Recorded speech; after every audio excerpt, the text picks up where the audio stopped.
feel more pressure now that the season's gone on a little bit and you guys are kind of where you are? I think there's pressure in every match of every game of every season. I mean, when we first jumped in, every game was a must-win game, as we were saying. Last year we started off slow. It bothered us. It affects the team, it affects the coaching staff. We're just more determined. And so this year is the same. And we've had mixed results, bad results, and a couple of good performances. So, we're searching for the right group of guys, group of players that are going to come out and score some goals and win some games. By the time you play on Sunday, some other teams will have played 6 matches. You'll be going into your 4th. How would you characterize what it's like when you have that many games in hand? Is it an advantage? Is it weird? Yeah, I never felt teams that have games in hand was an absolute advantage, because you still have to win those games. I'd rather be 2 games out in front rather than just 2 games in hand. So it doesn't do much for us. How do you think these bye weeks have affected you guys so far, though? Do you think it's better since you've had some guys hurt, or do you think it's hurt your cohesion because every time you start to build up a rhythm, you have another little hole? Matt, I think it's both of those, because since the injured guys aren't in with the squad, there's no cohesion. Lack of games on a consistent basis doesn't give you much cohesion either. You can pick your poison.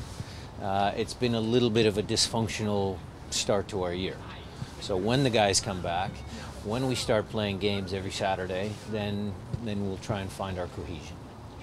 Do you think playing every week will help you guys out a little bit? Because I know the team's never been like in this situation before, 3 games in with 0 points. Well, a consistent lineup, consistent games builds consistency. So we'll leave it like that.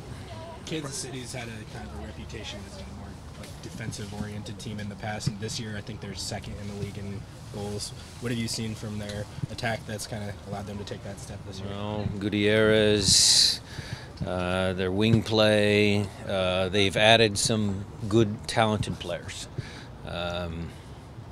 Kerry Shelton has come on and done a really nice job for them. So they've added some firepower to what was already a good team. And their team is, a good, strong squad. So it'll be a tough game. How ready is Ozzie Alonso, and how you manage his minutes as he gets more game ready?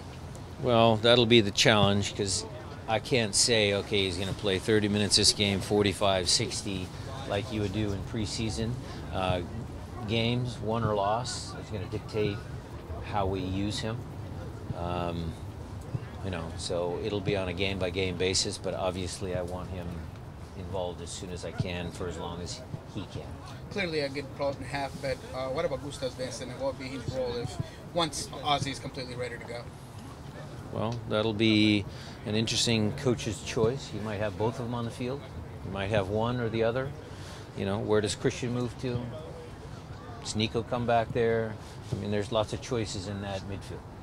What are you looking for from the team when you get back on the field? What are those things? Determination, communication? Yeah, all of that. I mean, we need to go out, because we know Kansas City's a hard place to play. We've had, challenges there. So starting off right from the whistle, getting off on the front foot, being determined defensively, not to allow them to score, and then somebody being creative, breaking through and getting us on the score sheet. What does being determined defensively look like? Just pressuring them up front, stopping the passes, getting in the lane? It's all of that. It depends on where you are on a field. We will, on goal kicks, try and make them kick it long, because we have tall center backs. Our line of confrontation will be the same as at home. And, if they do push us back, it's got to be life or death in the penalty box. It's, you got to get to that ball first before the forward. You saw that in the game against LA on the weekend. 2 of the better goalkeepers going at it this weekend. What makes both those guys so good? Well, they're both talented players. Both of them had, kind of a period where they weren't really starters. They kind of moved in and became starters.